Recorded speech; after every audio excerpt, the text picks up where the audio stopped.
Frederick Sanger received his second Nobel Prize in Chemistry in 1980 for the development of Sanger sequencing, which is the dideoxy method of DNA sequencing that is presented here. It was the primary method of DNA sequencing from the 1980s to the mid-2000s. It was also the primary sequencing technology used for the completion of the human genome. The dideoxy sequencing method is also referred to as controlled termination of replication.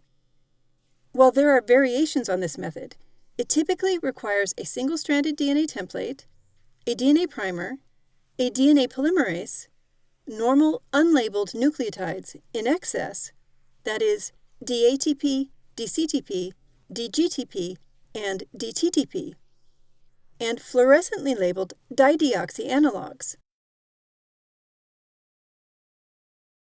Note that ddNTPs, unlike dNTPs, lack a 3' hydroxyl group. This feature is important in dideoxy sequencing because it serves as a block to continued growth of a new DNA strand. A ddNTP lacks the 3' hydroxyl terminus needed to form the next phosphodiester bond. In the first step of dideoxy DNA sequencing, a short primer is annealed to the single-stranded DNA template to be sequenced. Note that there are many copies of the template and primer DNA molecules in this in vitro reaction. DNA polymerase uses the nucleotides to elongate the primer DNA. The occasional incorporation of a dideoxynucleotide terminates the polymerization reaction. The absence of a 3' hydroxyl blocks the addition of the next nucleotide.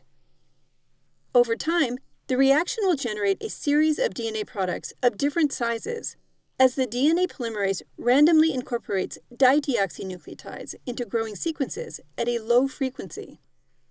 The products of each reaction are then denatured to separate the strands. The reaction mixture contains strands of all sizes. The fragments are separated by size using capillary electrophoresis, in which the mixture is passed through a narrow tube containing a gel matrix at high voltage to achieve efficient separation within a short time. The smallest fragments run fastest through the capillary and elute first. As the DNA fragments elute from the capillary, they are detected by their fluorescence. The sequence of their colors directly gives the base sequence.